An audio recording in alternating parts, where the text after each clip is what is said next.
문명을 이루고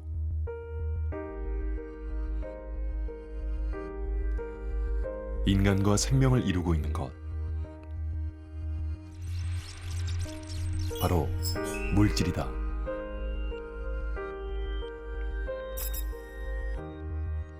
일상 속에 가득한 수많은 물질들. 우리는 물질 없이 살아갈 수 없다.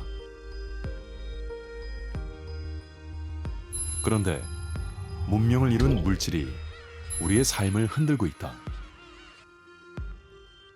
분해가 안 된다는 게 너무 큰 문제거든요. 우리가 만든 문제는 우리가 해결한다. 생존과 미래를 위해 새로운 물질을 찾아 나선 과학의 여정.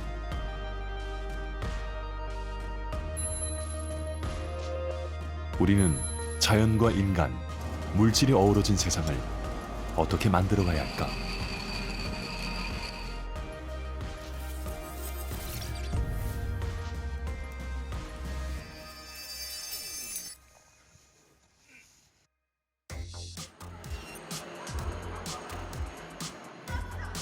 인류의 역사를 물질을 중심으로 구분한다면 지금은 단연 플라스틱 시대일 것이다.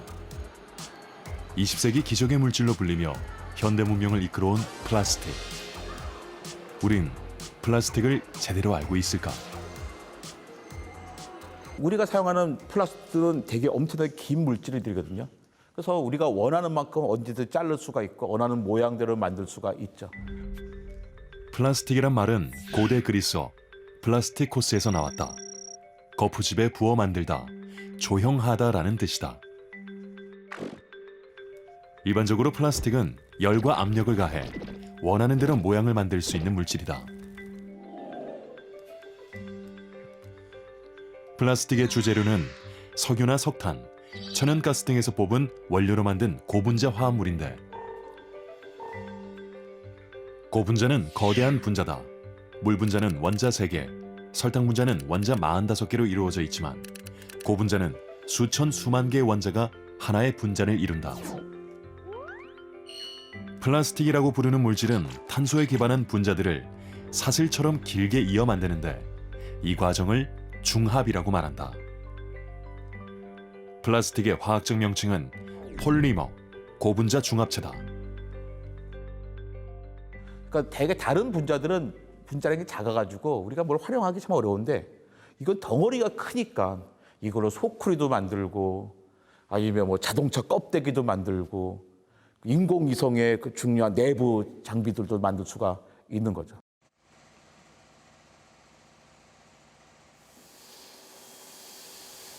플라스틱 제품을 생산하는 한 공장. 일상에서 쓰이는 다양한 플라스틱 제품을 만들고 있다.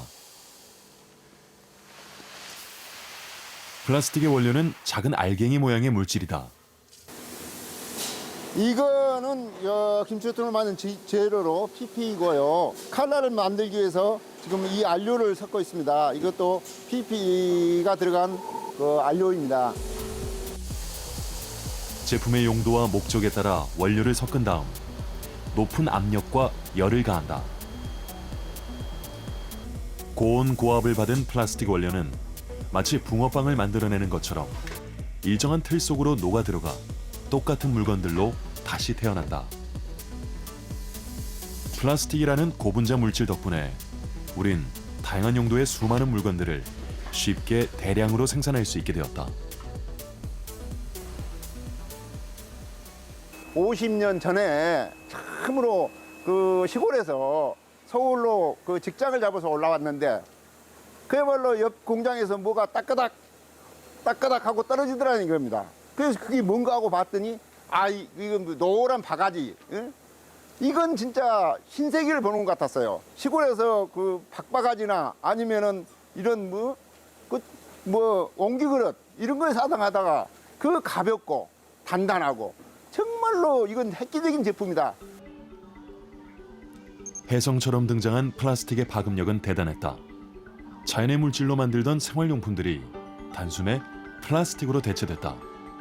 플라스틱은 문명의 발전에 큰 기여를 했다. 플라스틱이 목재, 철재를 대체해줬다.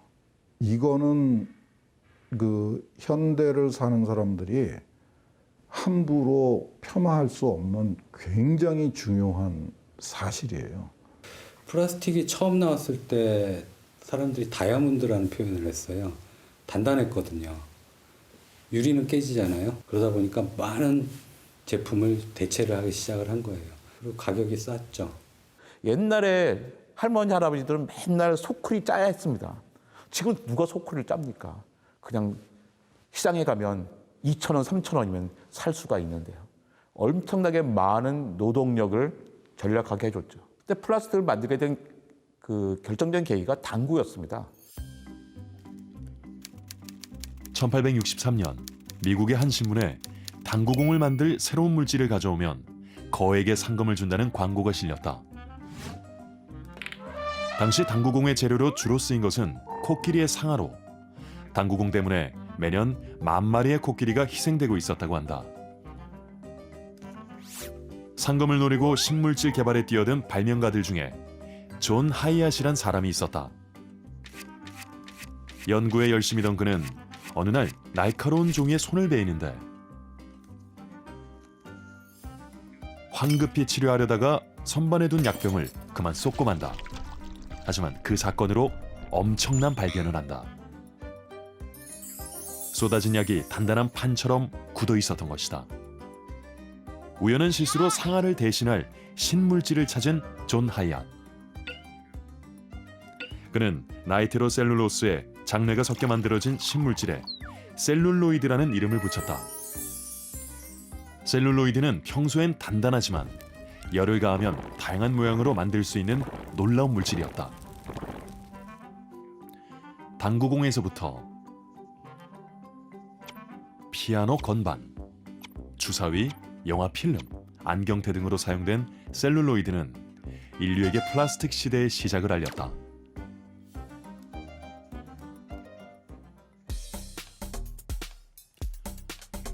플라스틱과 같은 고분자 화합물엔 다양한 종류가 있다. 밀도가 서로 다른 두 물질을 섞어 중합이라는 화학 반응을 일으키면 긴 사슬 형태의 고분자 화합물이 생기고 그 화합물을 가늘고 길게 늘이면 실과 같은 합성 섬유가 된다. 합성 섬유도 일종의 플라스틱인 셈이다.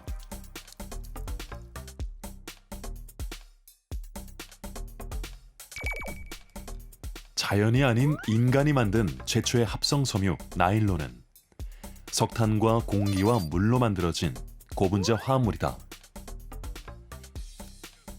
거미줄보다 가늘고 비단보다 아름답고 강철보다 강한 섬유로 1940년 처음 일반인들에게 소개됐다.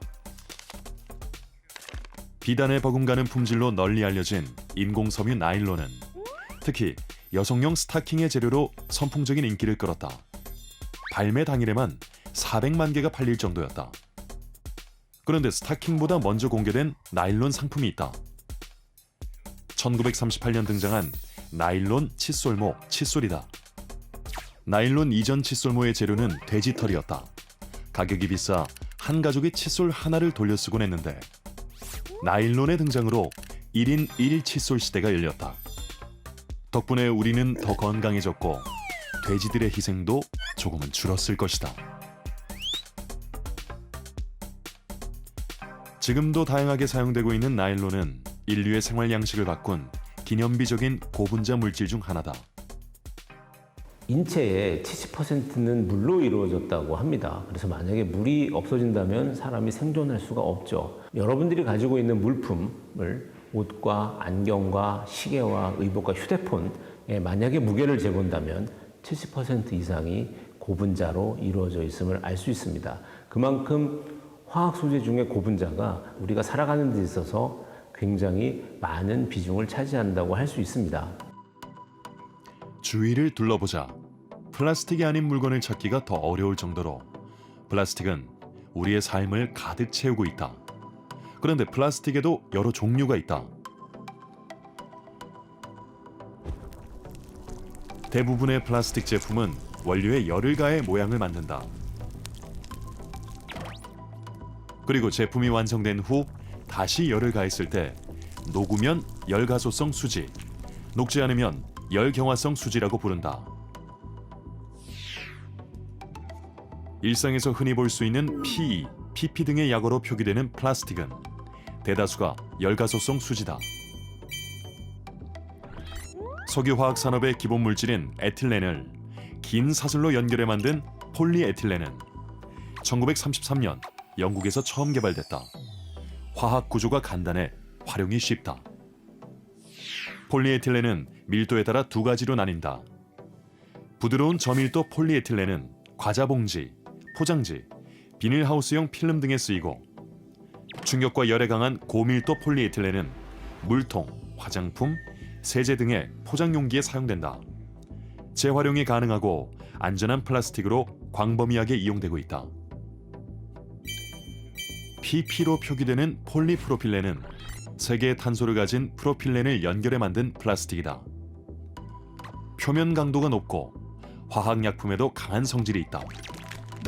전자레인지에 사용해도 좋을 만큼 열에도 강해 주방용품이나 냉장고, 주사기, 끈, 자동차 내외 장재 등에 널리 사용된다.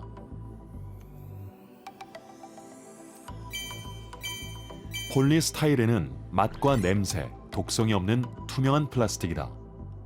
1930년 독일에서 개발됐다.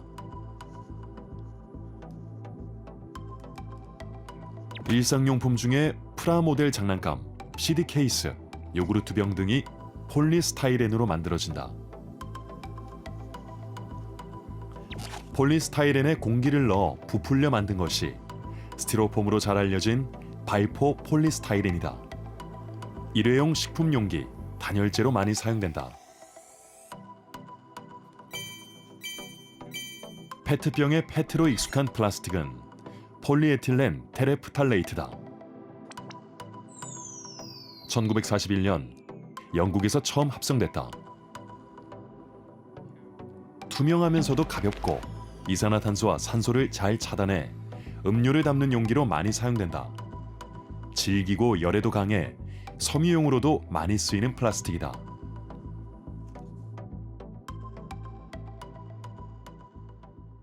플라스틱은 조그만한 분자들 여러 개가 쭉 연결된 거다. 근데 어떤 조그만한 분자들이 연결되느냐에 따라서 비닐봉지 같은 성질을 갖기도 하고, 단단한 여행 가방 같은 성질을 갖기도 하고, 또는 스티로폼 같은 성질을 갖게 되기도 하고.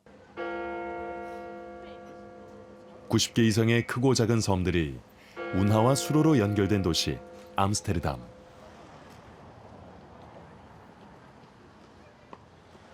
관광객들로 가득한 수많은 유람선들 사이로 작은 배 한 척이 눈에 띈다. 물속에 버려진 쓰레기도 건지고 관광도 즐기는 쓰레기 낚시 유람선이다. 8년 전에 시작된 쓰레기 낚시 관광은 네덜란드의 한 친환경 기업에서 운영하고 있다. 쓰레기 문제의 심각성도 알리고 문제 해결에 작은 보탬이라도 되기 위해서다. 수로를 돌아다니며 쓰레기가 보이면 뜰채로 건져 올린다. 의미 있고 이색적인 체험으로 관광객들의 반응도 좋다. Dass ich froh bin, dass wir die Tour gemacht haben und nicht eine andere, wo wir einfach nur Sightseeing machen, sondern direkt was tun. Und das vermittelt einem schon viel. Ja. There's a bottle there. 강에 버려진 쓰레기 중 제일 많은 것은 플라스틱 제품들이다. 특히 일회용 쇼핑백이나 포장용 제품들이 많다. 지난 한 해 동안만 4만 6천여 개의 플라스틱 쓰레기를 건져냈다. 이제 플라스틱 쓰레기 문제는 피할 수 없는 현실이 됐다. The rivers and streams like this, it breaks down over hundreds of years and then makes microplastics. There's lots of things that because it just doesn't go away, it's a problem for forever unless you deal with it. 세계적인 유명 관광지에서 단 2시간 만에 세 자루나 되는 플라스틱 쓰레기를 건져냈다. Especially the single-use plastics, they are an enormous problem. Try to reduce that as much as possible. And if you use plastic, dispose of it properly. That's the most important thing. Dispose of it properly, that it doesn't get into the environment. Too many animals die. 급격하게 늘어난 플라스틱 쓰레기의 처리 문제와 생태계를 위협하는 미세 플라스틱의 문제는 전 세계 인류가 함께 나서서 해결해야 할 중요한 사안이 되었다. 잘 썩지 않는 플라스틱의 성질이 논란이 되고 있다. 플라스틱 하나당 보통 화학 결합이 몇만 개 이상이거든요. 그 플라스틱을 구성하는 그 하나의 고분자당. 근데 이거를 끊을 수 있는 효소를 가진 생물체가 그닥 없어요. 소비가 너무 많은 거예요. 근데 옛날 사람들은 이만큼 소비하지 못했잖아요. 그러니까 그 사람들이 플라스틱을 개발할 때는 이렇게 많이 사용될 줄 몰랐을 거예요. 우리가 만들어서 쓰고 필요 없어졌다고 해서 그냥 버려서 다른 생물들한테 피해를 주는 게 아니라 우리가 필요해서 만들어서 쓴 거는 책임지고 뒤처리까지 우리가 한다. 이런 확실한 인식이 그 미래의 그 선택일 수밖에 없어요. 세계 화학 산업을 이끌고 있는 독일의 바스프사. 150여 년의 세월 동안 인류의 삶에 많은 기여를 해온 이곳에서 화학 기술의 상징과도 같은 역사적인 기념물을 만났다. Yeah, it's a symbol of BASF history to remember why ammonia was so important to us and also to the world, because through the ammonia synthesis production we could actually feed the world because we then could produce fertilizers. 바스프사는 20세기 초 급격히 늘어나는 인구를 먹여 살릴 식량이 턱없이 부족했던 시절 암모니아를 대량으로 합성해 농작물에 필요한 비료를 전 세계에 공급했다. 그 비료 덕분에 지금의 76억 명이 살고 있는 거예요. 만약에 그 암모니아를 만들어내지 못했다면 우리 이렇게 많은 사람이 살 수가 없죠, 지구에. 바스프사는 화학 제품뿐만 아니라 화학 제품의 원료 물질을 만들어 온 회사다. 염료의 개발에서 시작해 플라스틱 시대를 이끈 중요한 물질들을 만들어 세계 화학 산업에 큰 기여를 해왔다. One plastic most people might know is styropor, foamed polystyrene, which was the classic of insulating materials. 그동안 화학 산업은 우리 삶의 기반이 되는 물질들을 만들어 왔다. 최근 세계 화학 기업들은 보다 안전하고 친환경적인 물질을 개발하고자 노력 중이다. 바이오 플라스틱은 그런 노력의 성과 중 하나다. In der Entsorgungsphase später wird der positive Beitrag vom Kunststoff, dass es eben sehr langlebig ist, häufig dadurch ins Negative verkehrt, wenn der Kunststoff dann in der Umwelt landet bzw. im Meer. Das darf nicht passieren. Wir wissen, dass das leider nicht überall in der Welt heute 100% gegeben ist, so wie jetzt in Europa oder vielleicht auch wie in Südkorea, dass der Abfall alles gesammelt wird. So. Und deshalb müssen wir auch entlang der gesamten Wertschöpfungskette unserer Verantwortung bewusst werden.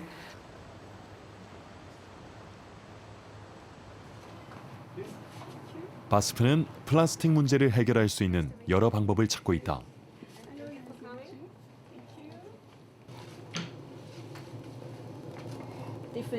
바이오 플라스틱은 자연에 기반한 원료들로 만들어진 물질이다.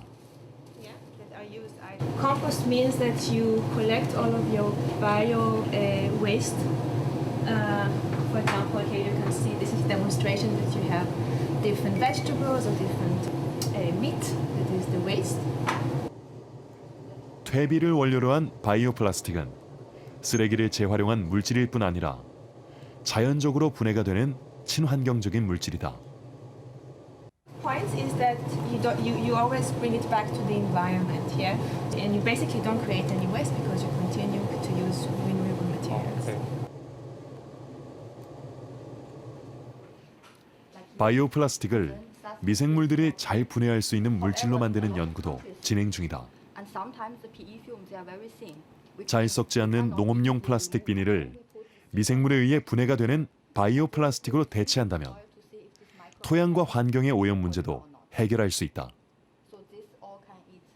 We know that in the soil, microorganisms they can produce enzyme, and then the enzyme can cut the big polymer into small pieces, and microbes utilize the small pieces.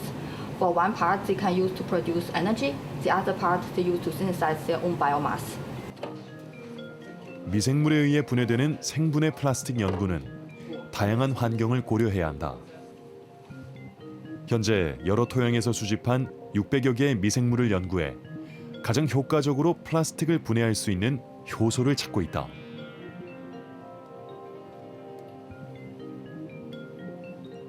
플라스틱의 장점을 유지하면서도 자연에서 분해될 수 있는 물질을 만들기 위한 과학자들의 노력이 계속되고 있다. Chemistry, together also with biology, microbiology, can help us having much better materials and help us solving some of the issues and challenges that we have in humanity at the moment.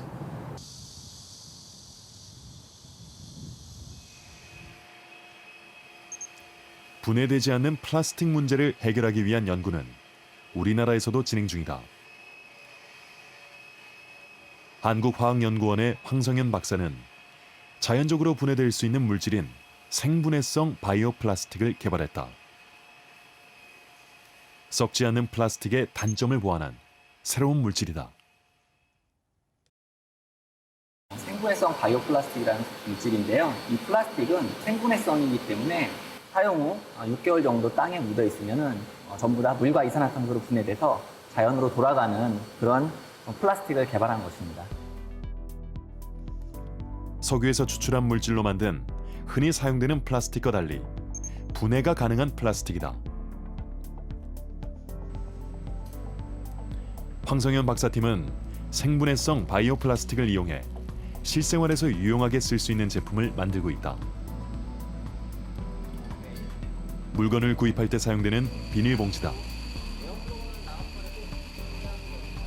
현재 시중에 나와 있는 생분해성 비닐봉지는 잘 찢어지는 성질 때문에 실제로는 많이 사용되지 않는다는 점에 주목한 것이다. 결과는 놀라웠다. 흔히 일회용 포장대로 쓸 수 있는 이런 비닐백을 한번 만들어 보았습니다. 그래서 이게 얼마나 단단한지 비교하는 테스트를 한번 해보겠습니다. 강도 비교 테스트 결과 한국화학연구원에서 개발한 생분해성 플라스틱이 가장 질기고 강했다. 질긴 합성 섬유로 손꼽히는 나일론과 맞먹을 정도의 강도였다. 기존에 있는 생분해성 플라스틱 봉투 같은 경우는 이렇게 약해서 그 밑에다가 무거운 거를 넣을 때는 아래를 잡아주세요라는 안내 문구가 들어가 있습니다. 그래서 이렇게 잡고 갈 수 있게끔 하는데 대부분 다 이렇게 손으로 잡고 쓰기 때문에 이왕 쓰는 거 조금 더 강하고 질기게 쓰자라는 차원에서 기능성을 향상시켰다고 보시면 되고요. 기존 생분해성 비닐봉지와 한국화학연구원의 생분해성 비닐봉지에 20kg의 무게추를 넣고 들어보았다.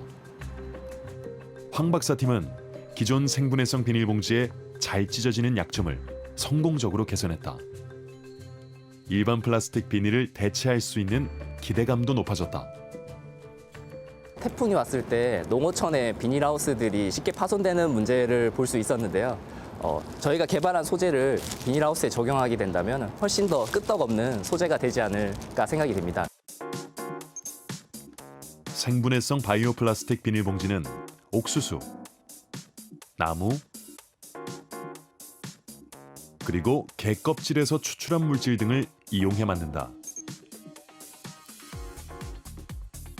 그중 높은 강도와 관련된 물질이 키틴과 셀룰로스 나노 결정이다.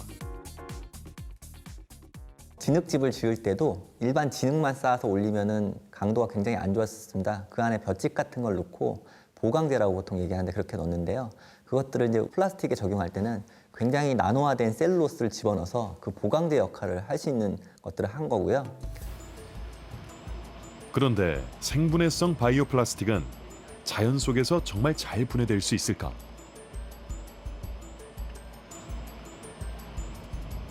석유를 원료로 한 일반 플라스틱 비닐과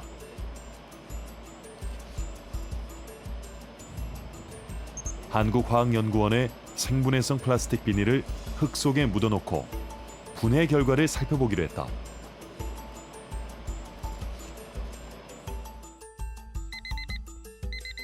(4개월) 후 황성현 박사팀을 다시 찾았다. 지난 4개월 전에 저희가 필름을 이 토양에다가 묻어놓은 적이 있었는데요. 그게 얼마나 분해가 됐는지 한번 확인해 보도록 하겠습니다.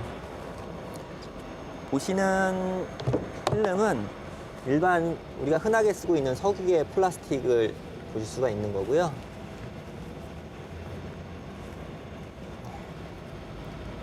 이렇게 보시다시피 분해가 거의 안 일어났습니다. 그래서 이런 것들이 땅속에 묻히고 완전히 분해가 되려면은 최대 500년까지 그 이상도 걸린다라고 보고가 되고 있는데요. 이런 것들이 지금 뭐 단기간에 이렇게 보시다시피 분해는 거의 안 일어난다고 보시면 되겠습니다. 연구팀이 개발한 생분해성 플라스틱 비닐은 어떨까? 4개월 사이에 절반 이상이 분해된 것으로 확인됐다. 석유계 플라스틱과 비교하면 엄청나게 짧은 시간이다. 높은 강도와 분해력을 함께 가진 바이오 플라스틱 연구가 결실을 맺고 있다. 석유의 플라스틱은 분해하는 기간이 100년에서 500년이 걸린다고 하는데 생분해성 플라스틱은 6개월에서 1년이 걸린다는 게 사실 가장 큰 장점이라고 보실 수가 있습니다. 그리고 이후에 매립을 시켰었을 때 1년 안에 분해가 된다면 지금의 많은 양을 생산하는 석유의 플라스틱을 대체할 수 있고 그에 따른 오염을 줄일 수 있기 때문에 그것만으로도 굉장히 큰 장점이 있지 않을까 생각을 하고 있습니다.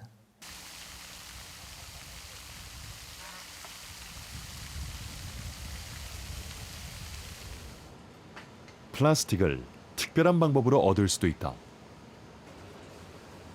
한국과학기술원에서는 미생물을 이용해 다양한 물질들을 생산하고 있는데 미생물이 만들 수 있는 물질 중엔 플라스틱도 있다. 둘 다 이제 플라스틱을 생산할 수 있는 미생물의 발효 이제 진행 중인 모습입니다. 미생물인 대장균이 과학의 힘으로 플라스틱을 생산하는 능력을 얻은 것이다. 사실 대장균은 플라스틱을 만드는 능력도 없는데 저희가 플라스틱을 만들도록 유전자를 여러 가지 조작을 해서 이제 플라스틱을 만드는 균주가 됐고 미생물의 생명 활동을 이용해 원하는 물질을 얻는 것을 대사공학이라고 한다. 연구팀은 대사공학을 통해 유전자가 변형된 대장균의 세포 속에서 자연엔 존재하지 않은 플라스틱과 유사한 물질들을 만들어 학계에 보고했다. 이 생명이라는 게 오묘한 것이 이 오랜 기간의 진화 과정에서 어떻게 하면 이 탄소원을 남들 먹기 전에 내가 많이 먹을 수 있을까라는 걸 고안한 것이 고분자 형태로 만들어서 보관하는 거예요. 자기가 먹을 것을 저장해 놓는 그런 형태로 시작돼서 만들어진 게 그 미생물 플라스틱이고요. 어떤 생명체가 그 생명을 유지하기 위해 행하는 모든 행위가 대사활동이다. 그리고 대사활동 등을 통해 일어나는 모든 반응들은 화학 반응이다. 생명공학이 화학과 연결되고 연구팀은 새로운 물질을 얻었다. 지금 이게 세포를 말린 덩어리들인데 셀 한 마리 한 마리당 거의 자기 몸이 이만하면 90% 자기 몸 90% 넘는 부피까지도 이제 이런 고분자들을 만들 수 있게끔 되어 있는 균주들도 있어요. 미생물이 만들어낸 고분자 물질은 실제 플라스틱과 비슷한 성질을 가진다. 그 미생물 플라스틱을 우리가 생산을 해갖고 물성을 보니까 실제로 폴리프로필렌과 같이 쓸 수 있는 것들이 있어요. 자연계에 많이. 그뿐만이 아니고 뭐 폴리에틸렌과 비슷한 물성을 주는 거라든가 심지어는 인공 고무와 같이 이렇게 늘어나는 그런 것도 만들 수 있다는 것도 이제 대사공학자들이 연구를 해갖고 개발했고요. 마치 석유화학 공장에서 수많은 플라스틱 물질들이 생산되는 것처럼 미생물 한 마리 한 마리가 화학 공장이 되어 다양한 화학 물질들을 만들어낼 수 있다. 생명체가 만든 플라스틱은 친환경적인 물질로 일회용품이나 의료용품 등에 활용될 수 있다.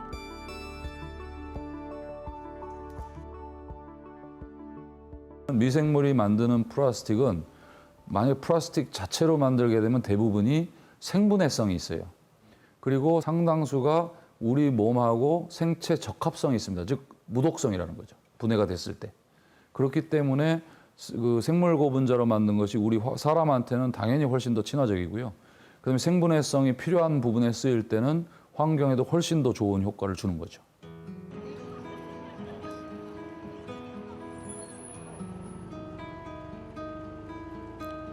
전국토의 3분의 2가 광활한 숲으로 이루어진 북유럽 최대 목재 산업 강국 핀란드.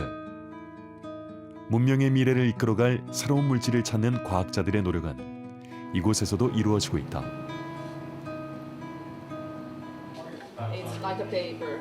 핀란드 국가기술연구센터에서는 플라스틱을 대체할 친환경 물질을 개발하는 다양한 연구를 진행하며 좋은 성과들을 내고 있다.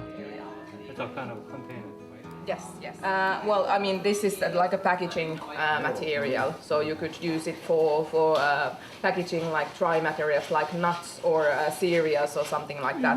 And this type of packaging, this stand-up pouch, is very popular because it can stand on its own. So that's why it was generated. When you start to increase the 캉가스 박사팀은 특히 핀란드의 풍부한 자원인 나무에서 유래한 물질을 연구 중인데 그들이 주목하고 있는 물질이 바로 나노셀룰로스다.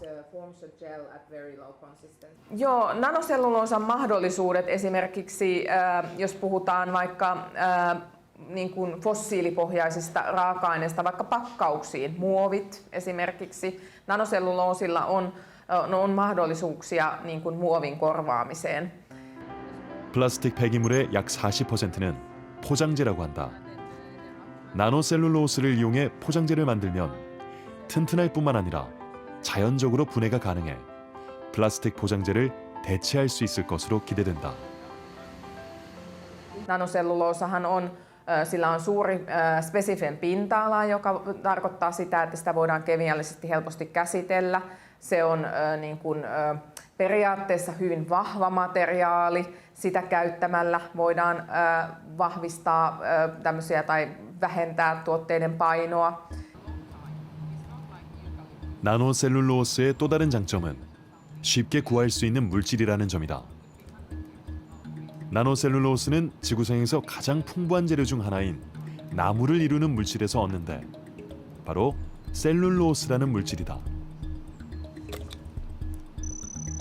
예를 들면 나무의 물관 부위는 가느다란 섬유가 포함된 얇은 벽들이 겹쳐져 있는 구조인데 그 벽의 섬유 조직이 바로 셀룰로스로 이루어져 있다.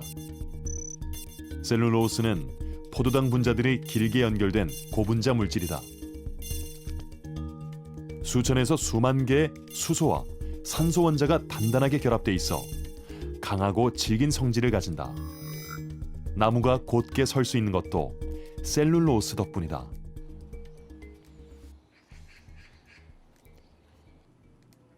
우리나라의 국립산림과학원에서도 나노셀룰로스 연구가 진행되고 있다. 이게 나노셀룰로스를 만드는 원료인 셀룰로스 파우더인데요. 이곳에선 셀룰로스 가루를 이용해 나노셀룰로스를 직접 생산한다. 우선 섬유질이 많이 응집돼 있는 셀룰로스 가루를 물에 잘 풀어주고 물에 희석된 셀룰로스 가루를 기계에 넣어 잘게 자른다.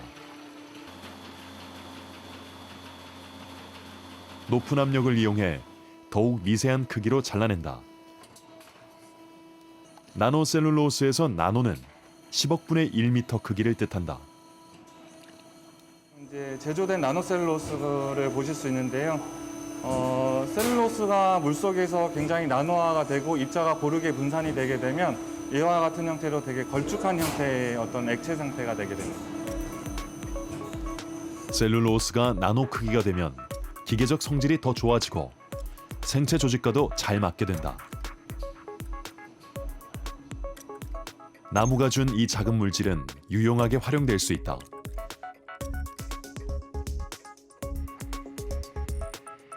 국립산림과학원에서는 나노셀룰로스를 이용해 리튬이온 전지에 사용할 수 있는 분리막을 만들었다. 고온에서도 안정적이기 때문에 발열이나 폭발 위험이 훨씬 줄어든다고 한다.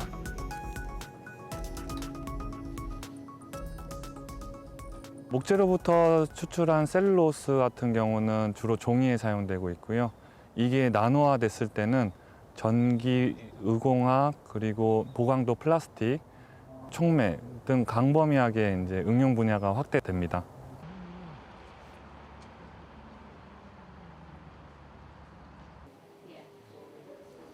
핀란드 헬싱키 대학의 연구팀은 나노셀룰로스를 의료용 소재로 활용하는 연구를 하고 있다. 이들은 젤 형태의 나노셀룰로스를 개발했다. 마리오 교수 연구팀은 이 젤을 이용해 상처 치료용 패치를 만들었는데 나노셀룰로스가 사용된 패치는 사람의 피부와 반응해 상처를 더 빠르게 치유하고 피부 재생을 돕는다. 나노셀룰로스가 인체 조직과 잘 맞는 특성을 가지고 있다는 것이 확인되었다. Nanoselluloosa ei ole myrkyllinen. Se soveltuu hyvin yhteensopivaksi käytettäväksi niin kuin biolääketieteessä. Ja nanoselluloosa on helppo käsitellä. Se säilyy huoneen lämpötilassa, ei mene huonoksi, on antibakteerinen ja sitä voidaan muokata hyvin monella tavalla ihmiskehon sopivaksi.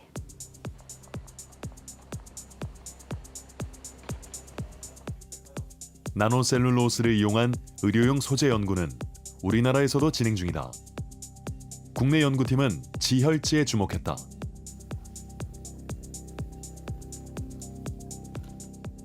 지혈 시간이 단축된다는 것은 그만큼 수술 시간이 단축되는 의미를 갖고 있습니다.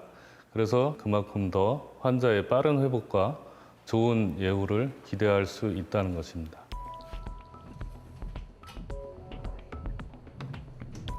연구팀은 혈액의 손실을 줄이고 2차 감염과 합병증을 막는 데 중요한 지혈제 나노셀룰로스를 적용시켰다.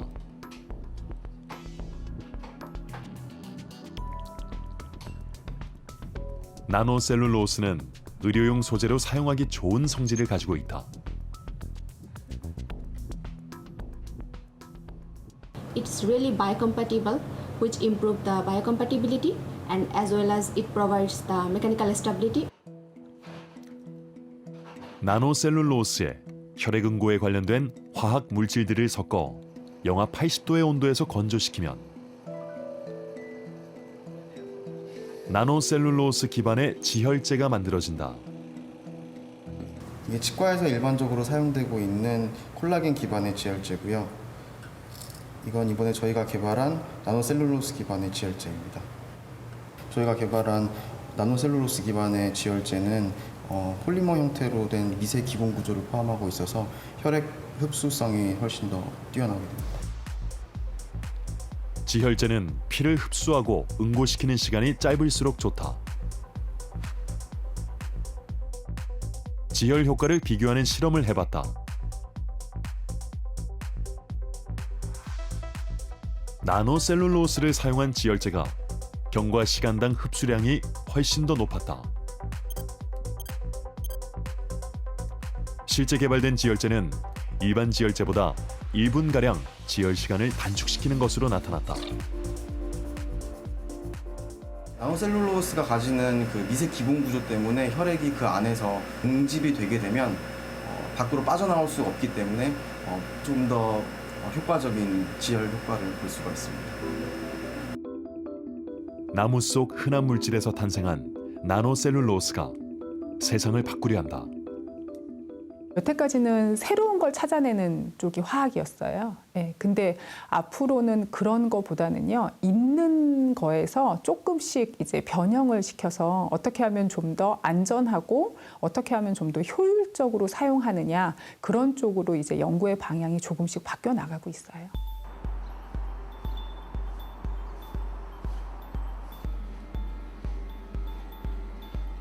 무한한 잠재력을 가진 신물질로 큰 관심을 받고 있는 물질이 있다. 꿈의 물질로 불리는 그래핀이다.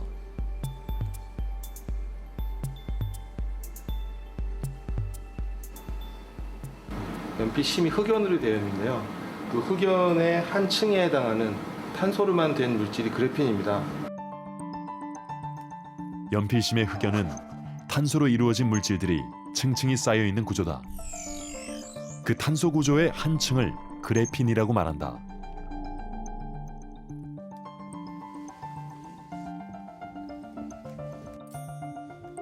세상의 모든 물질은 원자들로 이루어져 있다. 첨단 장비인 전자현미경은 원자들의 세계를 보여줄 수 있는 도구다.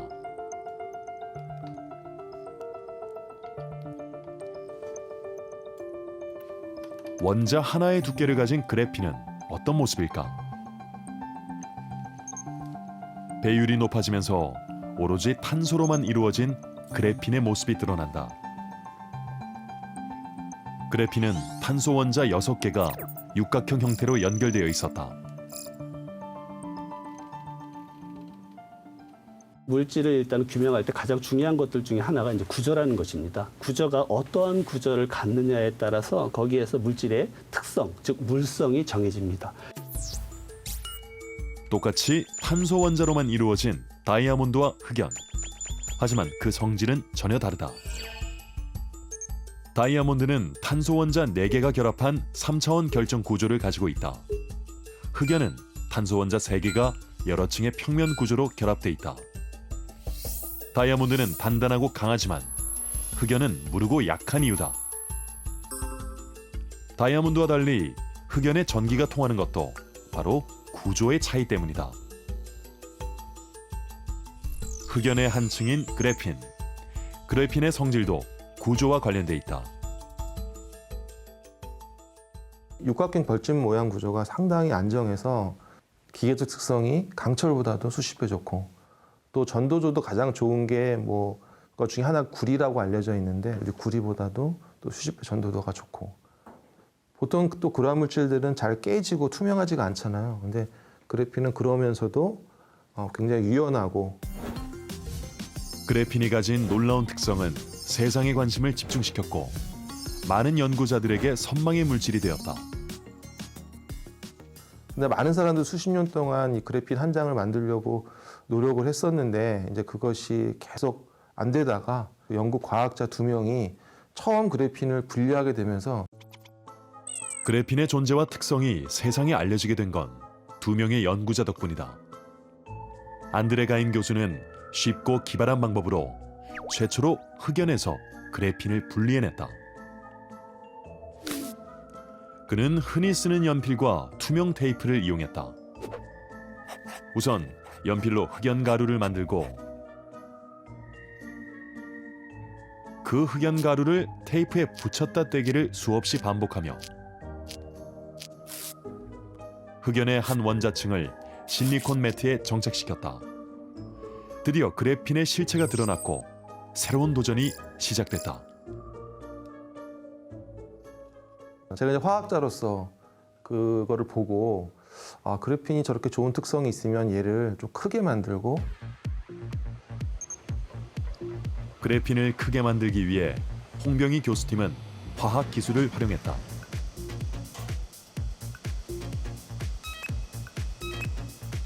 탄소와 수소로 이루어진 물질인 메탄을 금속인 구리에 반응시켜 그래핀을 대량 생산할 수 있는 방법을 세계 최초로 개발한 것이다. 화학에 기반한 독자적인 기술이었다. 기존의 것들은 사실은 이 정도 크기밖에 합성을 할 수가 없었는데 저희는 그것보다 훨씬 더 크고 더 길게 넓게 이렇게 대량을 합성할 수가 있는 기술을 가지고 있습니다. 그래핀을 화학적으로 합성하는 기술을 처음 세상에 소개한 홍병희 교수의 논문은 꿈의 물질로 불리던 그래핀의 실용성과 응용 가능성을 넓히며 큰 반향을 일으켰다.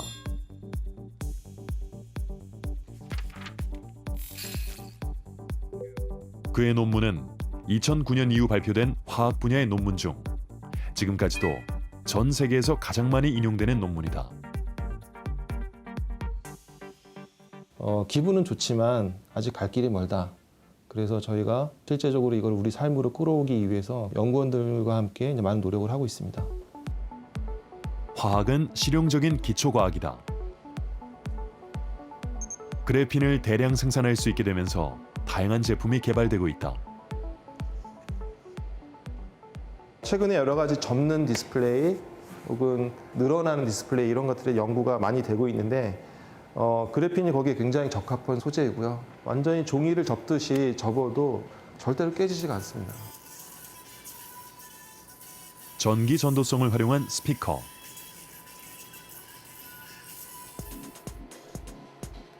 열 전도성과 투명성을 이용해 운전자의 시야를 가리는 열선 없이 성해를 제거할 수 있는 자동차용 유리, 또 강철보다 강한 방탄물질로 활용되는 등 그래핀의 응용성은 높다. 그런데 반드시 확인해야 할 것이 있다. 그래핀은 안전한 물질일까? 독성이라던가 환경적 유해성은 아직도 많이 연구가 되고 있는 상황입니다. 하지만 이전에 그 나노 물질의 독성이 좀 알려져 있는데 이제 그런 것들은 보통 무기물이고요. 그래핀은 구조적으로 또 그것의 성분이 주로 유기물질인 탄소로만 이루어져 있어서 상대적으로 그런 영향은 적을 것으로 예상이 되고 있습니다. 최근 그래핀과 관련된 바이오 물질을 통해 새로운 응용 분야가 열렸다. 질병 치료제로서의 가능성이다.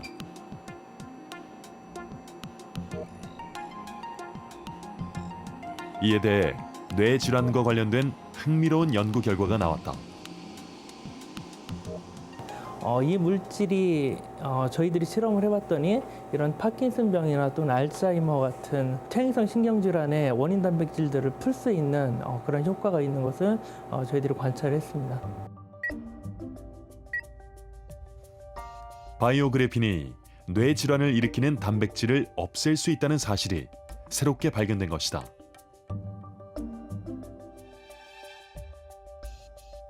물질의 특성을 밝히고 물질의 가치를 더해주는 과학인 화학. 앞으로 화학은 우리 삶에 어떤 가치를 더해줄까?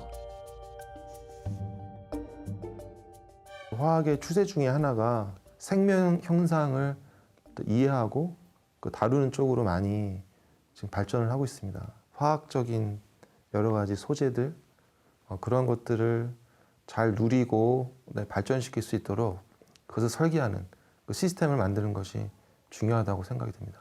인류가 존재하는 한 화학은 계속 발전할 겁니다. 근데 지금까지 우리의 화학은 기본적으로 소비 중심이었어요. 최대한 많이 사용하는 것 중심이었거든요. 그러니까 앞으로 나오는 화학 물질들은 많이가 아니라 하나를 가지고 오래 쓸 수 있는 것들. 소비자들한테 화학 지식은 알면 좋은 것이 아니라 본인의 건강과 안전을 지키기 위해서 반드시 필요한 필수 지식이다. 현재 저희 화학 연구자들이 추구해야 될 가치는 인류의 건강, 그리고 사회의 안전, 그리고 지속적인 지구 환경을 유지하기 위한 기술을 개발하는 것이라고 생각합니다. 과학이 만든 산물은 과학이 반드시 해결할 수 있을 거라고 믿어 의심치 않습니다.